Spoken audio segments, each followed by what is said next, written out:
radiolibertà.net. Va ora in onda Centro Ronchi. A te la linea. Grazie, io ringrazio il regista, abbraccio i nostri radioascoltatori, la nostra team e ovviamente oggi in particolare Matteo. Noi proseguiamo nella nostra settimanale col nostro settimanale punto di vista, la nostra prospettiva. La democrazia di Kratos, il potere che naturalmente spetta al popolo, che è quella formazione naturale che ha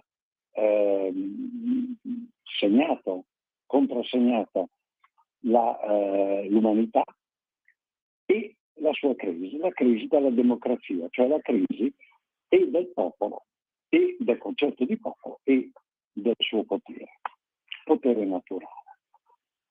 Il fatto di questo, noi guardiamo settimana per settimana i vari fatti e li colleghiamo a quello che si è detto nei mesi precedenti e in riguardo a questo argomento, specifico argomento. Ovviamente l'argomento del giorno non può che essere la sentenza emanata ieri sera dalla seconda sezione del Tribunale Penale di Palermo, seconda sezione penale del Tribunale di Palermo. Il nostro, prima di tutto amico, poi per fortuna anche segretario della Lega, Matteo, è stato scagionato da ogni accusa perché il fatto non sussiste. Cioè, quello che gli è stato addebitato non esiste. Ok? Voi mi direte, per due domande, qual è la connessione con il problema della democrazia? C'è. Abbiamo detto l'altra volta che la comunicazione, così come anche per la prima volta indicato il Papa nel suo messaggio per la giornata della pace, indicando come elemento negativo escludente la pace la disinformazione, cioè la disinformazione studiata nella Russia comunista sovietica. Anche in questo caso ha operato, perché è stato detto: il comportamento di Matteo non costituisce reato. Non è così. La questione qui è molto più profonda e va a toccare i cardini della democrazia. Quando si dice che un determinato comportamento non è reato, si dice che si parla dell'esistenza di un comportamento che potrebbe essere idoneo a commettere un reato, ma che, così come attuato, non concretizza un comportamento penalmente rilevante. Faccio un esempio. Se io strattono una persona perché sta arrivando una bicicletta che la sta tirando sotto, l'atto in sé, lo strattonamento della persona, è idoneo a commettere un reato, perché le persone non si strattonano.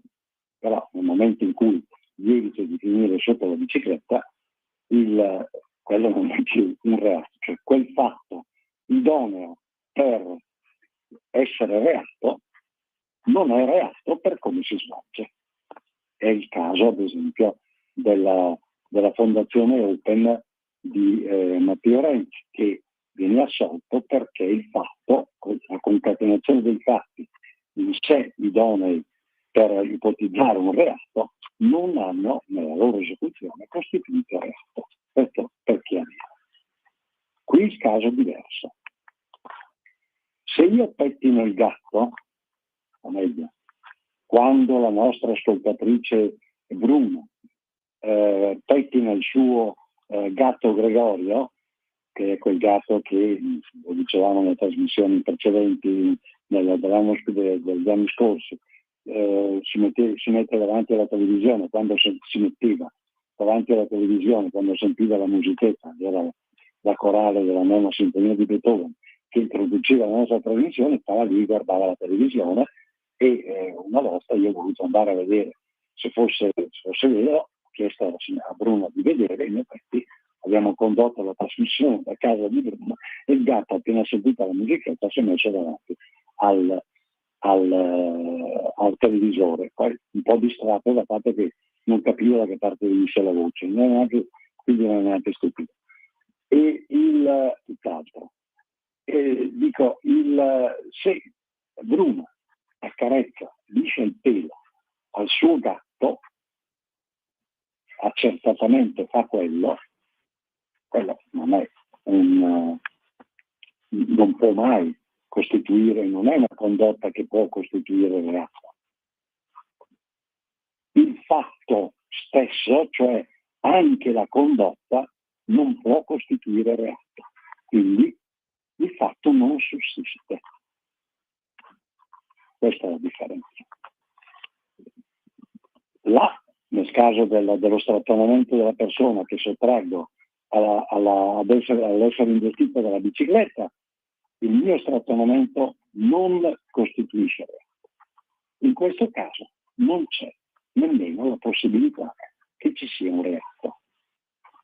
Il Tribunale di Palermo ha detto: i fatti che sono stati rappresentati davanti a me, tribunale, sono tali per cui qui non esiste nemmeno la possibilità materiale che si possa configurare un reato.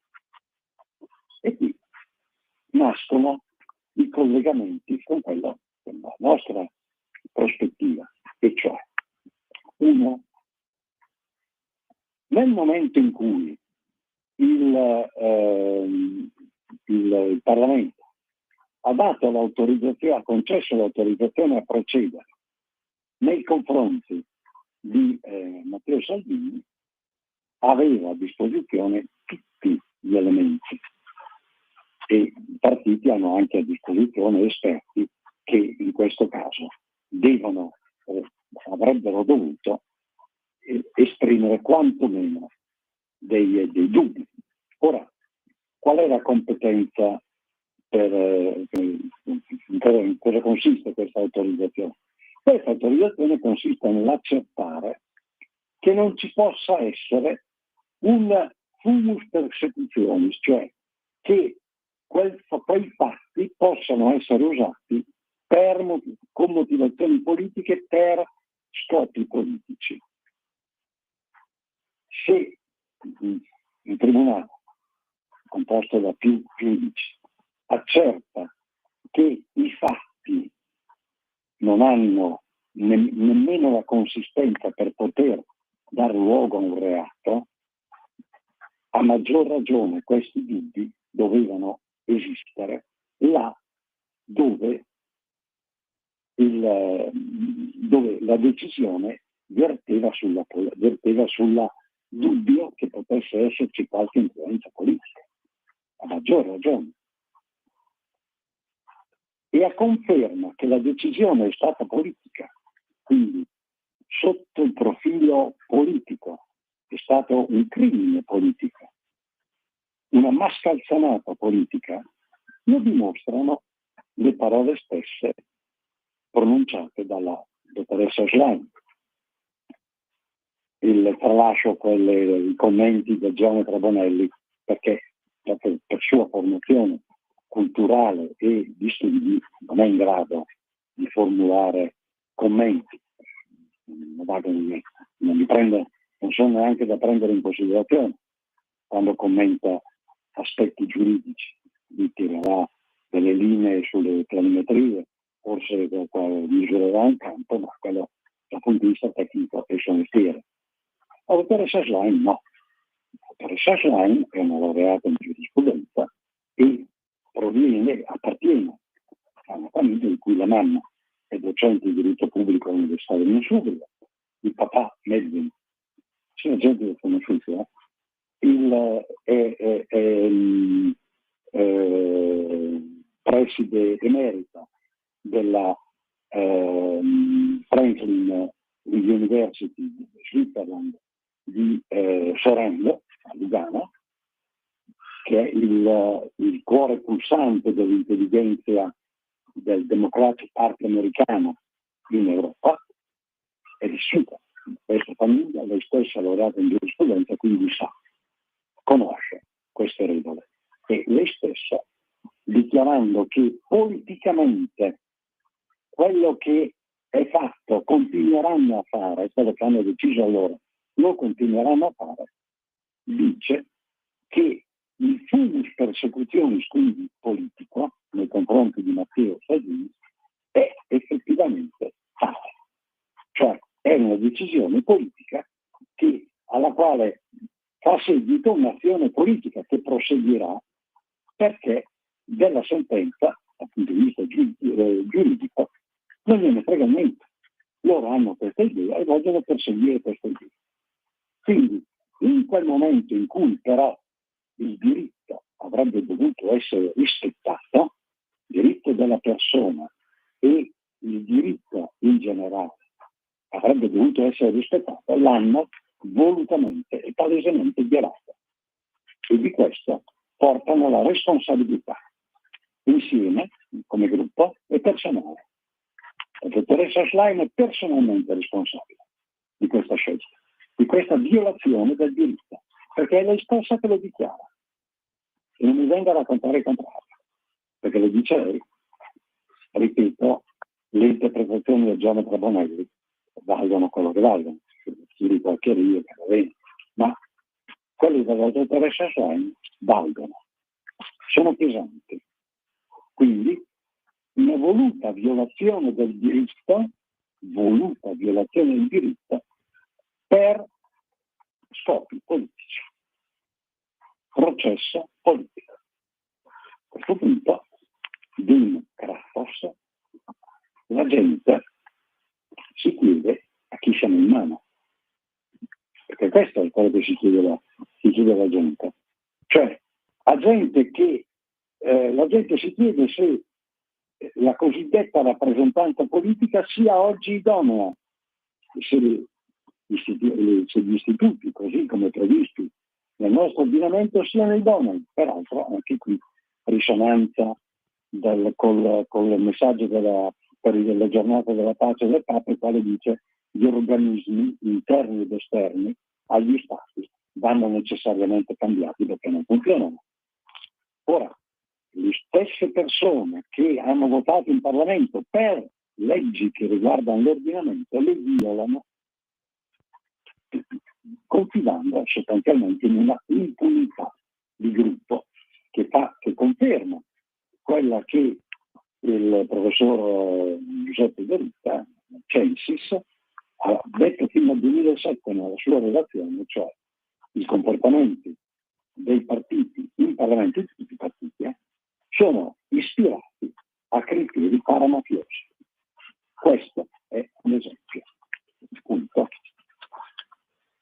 Senza democrazia, perdiamo. Mica democrazia quella roba tutta. Il potere del popolo a questo punto è espropriato, non c'è nessun controllo. E questo è uno. Due, i magistrati. È un tasto d'elenco, io non penso che faccia bene al popolo italiano attaccare, anzi, la magistratura fa il suo lavoro, si deve poter fare il suo lavoro. Certo che quando si ha il sospetto che il magistrato o gruppi di magistrati siano collegati a un'ideologia, a una direzione politica, la cosa è grave, è gravissimo. Questo sospetto è fondato o non è fondato? Non sto a giudicare, non compete a me. Però teniamo conto che un'intera procura, anzi 2 procure, quella di Catania e poi quella di Palermo, per casi diversi, hanno avuto modo di esaminare i fatti. E qui i fatti sono solo soltanto documentali, quindi sono precisi, perché non è che Matteo sia andato sul posto a dirigere le operazioni, a dare ordini orali o scritti lì sul posto, no. Ha agito soltanto documentalmente d'accordo con tutti i membri del governo di allora, i quali opportunamente durante il procedimento hanno dichiarato di non ricordare, vediamola bene la cosa, di non ricordare. Non si ricordavano se avevano detto di sì o di no. Ora, bene, questi magistrati hanno avuto modo di esaminare a fondo gli atti, i fatti.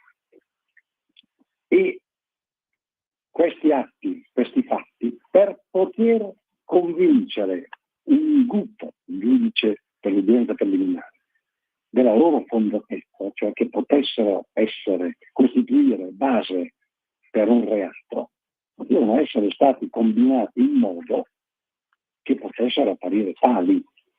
Quindi volutamente o volontariamente o involontariamente, per sbaglio o per altro, comunque questi fatti, per passare la soglia del giudice dell'udienza preliminare, sono stati sostanzialmente alterati, non sono stati posti nella giusta luce per quello che erano, perché la dichiarazione così netta su tutto il fronte delle accuse che i fatti non sussistono, cioè non ci sono fatti che possono essere interpretati sotto il profilo del reato, è troppo onesta, è troppo dura sotto questo aspetto. E infatti io penso che, contrariamente ad altri, che non così come mesi fa, a settembre, quando ho letto la requisitoria del pubblico ministero, ho detto a questa radio che a mio avviso ai giudici non restava altra soluzione che assolvere Matteo, perché il fatto non sussisteva, qualcuno se lo ricorderà, ho detto non c'era altra soluzione, non poteva essere altra, letta la requisitoria del pubblico ministero. Ora, io non sono un esperto di diritto penale, quindi conosco il diritto, ma non sono esperto di diritto penale. Insomma, il fatto che si sia arrivati a un procedimento lascia supporre che qualcosa comunque non quadra. Perché in un caso come questo, eclatante come questo, soltanto documentale, in cui non è opinabile se uno si è comportato in un modo o si è comportato in quell'altro. Matteo è rimasto a Roma, quindi non è mai stato sul posto. È solo e soltanto la questione è solo e soltanto documentale e nient'altro. Bene, su questi dati, sulla base di questi dati, si è arrivati a un procedimento, laddove all'interno del procedimento, come esito finale, si ha la dichiarazione che quei fatti non possono essere nemmeno idonei, quelli raccontati, per poter configurare un reato. Questo è grave, molto grave. Ora, quindi, altra domanda. Torniamo alla democrazia. La democrazia regge se all'interno di questa democrazia, di questo potere del popolo, c'è un sistema giudiziario che regola i rapporti nel caso in cui non si trovano degli accordi leciti. Quindi, se però questo potere che regola i rapporti funziona in questa maniera, qualche preoccupazione viene a tutti. Contrariamente a quello che viene sbandierato, non è che con questa sentenza che mette le cose a posto, tra virgolette, l'appeal della magistratura sia cresciuto e calato, ulteriormente calato, perché la gente si chiede: ma se dovesse toccare a me, che non sono Matteo Salvini, che non ho l'avvocatessa Giulia Bongiorno al mio fianco, l'avvocatessa che saluto, avendola il suo tempo conosciuto professionalmente, non ho l'equipe, lo staff che del quale usufruisce la professoressa Bongiorno, se a me dovesse capitare, cosa succede? Che vengo sommerso. Vengo sommerso da un'accusa che potrebbe anche riguardare fatti che nemmeno potrebbero configurare un reato. E questo iter avviene, è durato per 4 anni, oltre 4 anni, siamo al primo grado, per oltre 4 anni dai fatti intervenuti. Quindi che la giustizia, il sistema giudiziario vada rimesso in sesto e per dare sicurezza, perché la giustizia c'è e funziona e garantisce il bene kratos, il potere del popolo, se funziona, cioè se va bene, se funziona, non solo se agisce in tempi rapidi, quella è una componente, se funziona. In questo caso, in un caso così eclatante, così importante, la giustizia ha dimostrato di non funzionare, ma di non funzionare neanche un po'.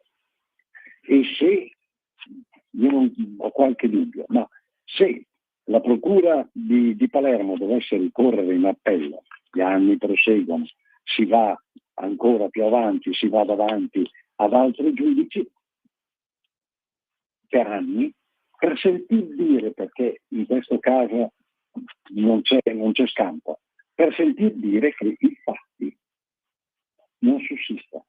Non esistono fatti che possano essere penalmente rilevanti.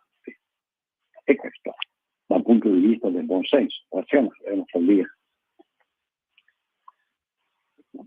Il credito alla magistratura è chiaro che cala, come diceva il ministro dottor Nordio, un tempo era superiore anche a quello che godeva alla Chiesa Cattolica, già allora in calo, ma sempre altissimo, adesso è in termini, e lo sarà ancora di più, perché quello che è accaduto è qualcosa che spaventa la gente. Cioè, fatti di valenza internazionale che sicuramente sono stati approfonditi nel Parlamento, sono stati approfonditi nell'ambito delle indagini, quindi dalla Procura, e hanno come esito che tutti, nessuno escluso, non sono idonei per configurare un reato. A questo punto lasciamo perdere il fatto che sia un processo politico, però dal punto di vista giudiziario non siamo lontani dalla persecuzione giudiziaria se i fatti sono questi, e i fatti sono dichiarati. Ora, Democratos, in una situazione di questo tipo, che purtroppo troppo frequentemente si verificano nel nostro ordinamento in Italia, sono alla base dello sgretolamento della democrazia, nel senso che la gente in questo tipo di democrazia, così come è strutturata, crede sempre meno, crede poco. La democrazia è in crisi perché ci sono fatti di questo tipo. Il crimine politico commesso scientemente in Parlamento e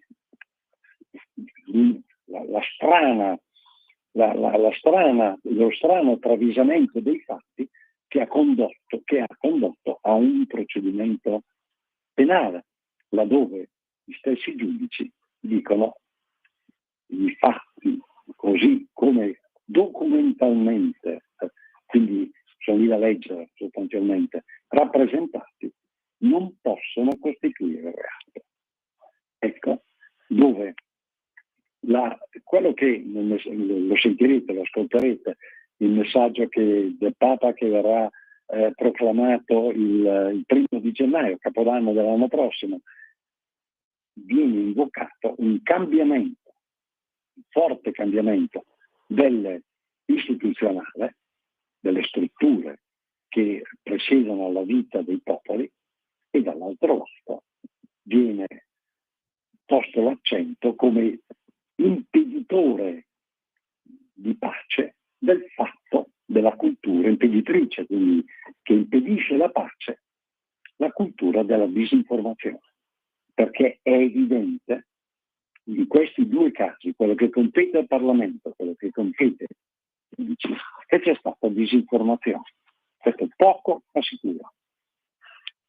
E quindi si crea quella che è la guerra, tra virgolette, giudiziaria, si crea un procedimento che non avrebbe nemmeno dovuto cominciare, che non ha senso. Concordo in questo con l'avvocato Fontana, presidente della Regione Lombardia, il quale ha detto è un processo che non avrebbe nemmeno dovuto cominciare. Non avrebbe nemmeno dovuto cominciare.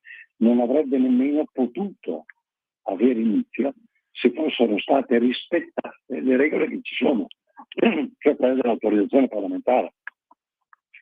Non sono state rispettate, sono state scientemente violate e per dichiarazione della stessa, della segretaria del Partito Democratico, cittadina americana, attivista del Democratic Party americano, scrittrice del PD, oltre che segretaria, lo confermano.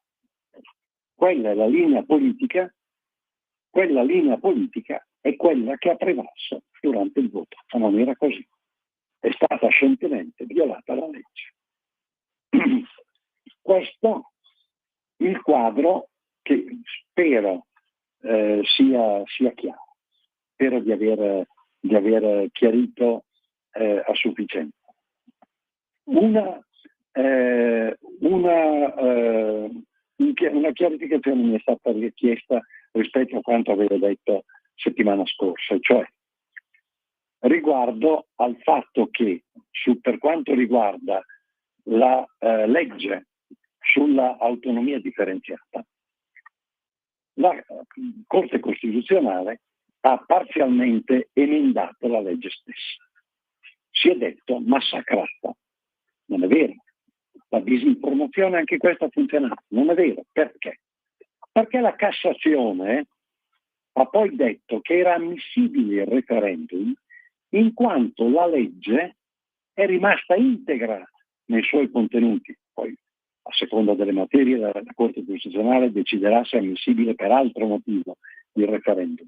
Ma la Corte Costituzionale ha così massacrato quella legge che la Cassazione ha ritenuto che il referendum si possa tranquillamente proporre perché è rimasta integra.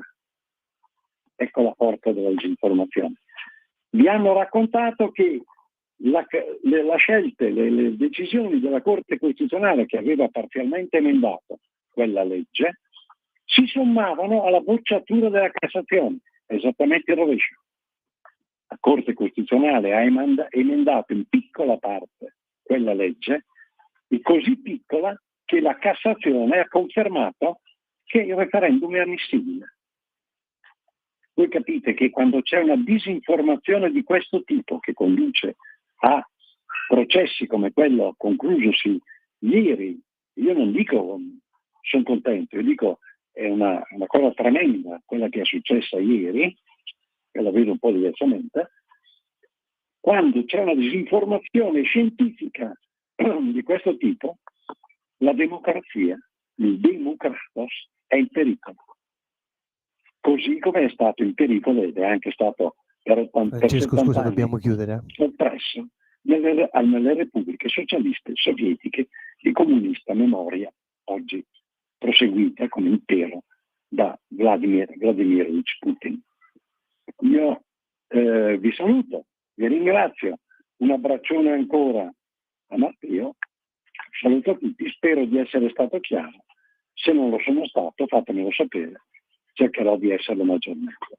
Un abbraccio a Tina, un abbraccione ancora a Matteo, a tutti voi radioascoltatori e anche al gatto Gregorio che magari anche senza la musichetta ha guardato il televisore spento. Avete ascoltato